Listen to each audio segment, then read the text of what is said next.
Welcome to this presentation on the future of water resources in Indiana. I am Keith Chirkauer, a professor in the Department of Agricultural and Biological Engineering, a member of the Purdue Climate Change Research Center, and lead author on the Water Resources chapter for the Indiana Climate Change Impacts Assessment, on which much of this presentation is based. We can already see global temperatures rising, with much of that rise occurring in the last several decades. The global and even local environment has already responded to these warmer conditions, and projections of the future indicate that this warming will continue and even intensify. Changes in temperature are not uniform globally, nor in the United States. This map illustrates the observed changes in temperature over the 22-year period from 1991 to 2012, when compared to the average temperature between 1901 and 1960. Global temperatures, as well as those in the United States, are increasing fastest the closer you get to the North and South Pole. Even so, the period from 2001 to 2012 was warmer than any previous decade in the region, and recent years have continued to break records. Changes in observed precipitation are more mixed across the United States, with the central part of the country generally experiencing wetter conditions. The Southeast and Mountain West are getting drier. Precipitation has also been observed to be arriving in heavier concentrations. This map illustrates changes in the heaviest 1% of annual precipitation events. There is a clear national trend towards more precipitation being concentrated in very heavy events, particularly in the Northeast and Midwest. Finally, increases in precipitation in the central United States have also contributed to an increase in flood magnitudes from the 1920s through 2008. So what will climate change mean to Indiana and its water resources? That has been a focus of the Indiana Climate Change Impact Assessment, and so I will now explore some of those results. In order to understand what the future might look like, we have to make projections about what the world will look like in the future. We need to think about how many people will be on the earth, where will they live, how will they eat, and how will they generate energy. We use this information to develop scenarios of what the future will look like, and in turn, how that future will affect the emissions of greenhouse gases. For the Indiana Climate Change Impacts Assessment, we selected two different futures, a high emission scenario called RCP 8.5 and a moderate emission scenario called RCP 4.5. These provide estimates of future emissions, which are then fed into global climate models, or GCMs. These GCMs represent the physical and chemical processes in the Earth's atmosphere and provide projections of what Indiana's climate will look like in the future under our selected climate scenarios. The projection of future climate, especially air temperature and precipitation, can then be used to drive hydrology models to evaluate how climate will affect future water resources. While related to weather forecast models, GCMs are run at too coarse a spatial scale to do well at representing actual weather events. However, they do represent average climate conditions very well, as seen in this figure, where the average observational record for Indiana is overlain on top of output from 31 GCMs running over the historical period. The climate models are noisy, so we often look at the average of all the models, called the ensemble average, to give us a sense of the central tendency. The ensemble average is shown as the white line. When used to project climate into the future, we find that the high and moderate emission scenarios result in very different futures. Under the high emission scenario, average Indiana temperature increases by 10.5 degrees Fahrenheit, while for the moderate scenario, the rise is closer to 5.5 degrees Fahrenheit. These changes are average for the year, but are likely to result in an increase in days with extreme heat, defined here as days with a maximum temperature above 95 degrees Fahrenheit. This increase will be from 4 days historically to between 38 for the moderate emission scenarios and 76 days under the high emission scenarios. This is going from less than a week of days with extreme heat to more than a month of hot days. On the cold side, the number of days with minimum temperatures below freezing will decrease from a historical average of 113 days to a third or even half that by the end of the century. That will have repercussions on winter activities and potentially allow diseases and other pests into the state that have historically been frozen out of the region because of cold winters. Increased warming will also impact the length of the growing season in the state.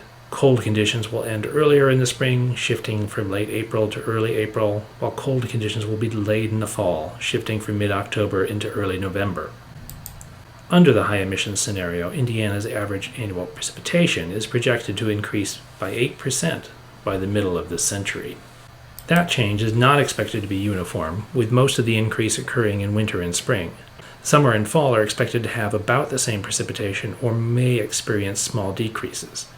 The numbers presented here represent ensemble averages, thus providing an estimate of the central tendency of all of the GCMs used in the analysis.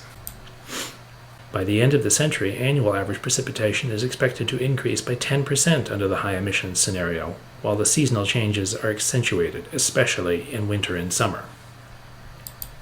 How much of that increased precipitation will fall as snow is another important consideration. This map illustrates the average percentage of precipitation between November and March that has fallen as snow historically. For the greater Lafayette region, this is 25%, with the percentage increasing as you move north through the state. By the 2050s, under the high emission scenario, that percentage drops to be between 10 and 15%. Less precipitation falling as snow also means less snow on the ground. Warmer air temperatures also reduce the number of days that snow remains on the ground. Historically, Indiana has had snow on the ground for an average of 60 days. By the middle of this century, under the high emission scenario, that falls by nearly half, with snow on the ground an average of only 36 days. More precipitation also means more water reaching our rivers and streams. A 10% increase by mid-century under the high emissions scenario is projected. That water is not uniformly distributed through the year. Increased precipitation in the winter and spring when evaporation is low results in more water making it to the rivers. Most of the increase in stream flow is between December and May, when rivers have historically been swollen with excess rain and snowmelt. Wetter spring conditions should also contribute to more recharge into groundwater aquifers. Hotter and potentially drier summer and fall conditions are projected to result in decreased stream flow. Combined, this will mean that Indiana's rivers will transition from higher highs to lower lows on an annual basis. This can be detrimental to aquatic ecosystems that can be flushed clean in the spring and left with too little water to survive in the fall. High stream flow events, defined here as the highest 10% of daily flows each year, are projected to increase by 12% by mid-century under the high emissions scenario and by 15% by the end of the century.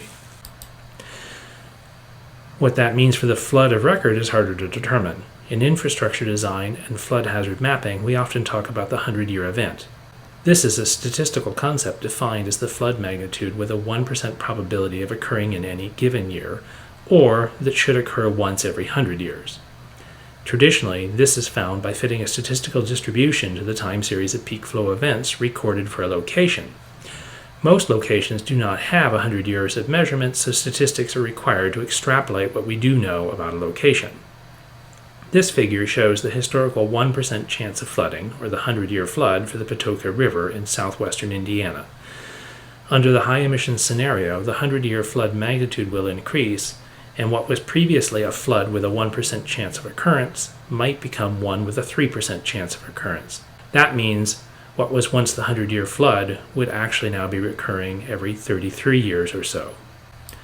Such changes have the potential to significantly impact Indiana's infrastructure, from increased use of floodplains to requiring higher bridges and levees to impacting how dams are used to manage reservoir water levels. Projections of how the 100-year flood might change in the future should be treated with care, as the traditional statistical methods used to make these estimates assume that observations of the current state can be used to predict the future.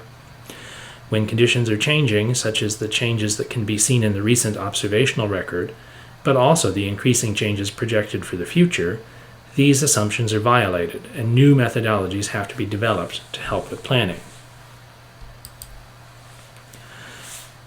Finally, just because Indiana is going to be wetter on average in the future does not mean that drought will not be a concern. Droughts, like floods, are a periodic climate event. Historically, the Midwest has experienced multi-year droughts, the most well-known being the Dust Bowl era of the 1930s. But extreme drought has also struck Indiana in 1988 and 2012 most recently, and severe droughts covering part of the state occur even more often.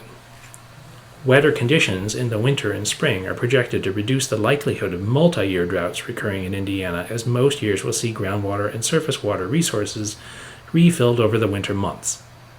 However, the hotter and potentially drier summers means that the occurrence of flash droughts, relatively short periods of warm surface temperatures, and anomalously low or rapidly declining soil moisture will occur more frequently. Indiana has actually experienced several recent years where cool, wet spring conditions delayed planting or even required replanting when seedlings drowned, that were then followed by hot, dry conditions by the end of the summer, causing drought stress in the late part of the growing season. Such extremes in annual conditions mean that Indiana will need to do more to actively manage water resources in the future.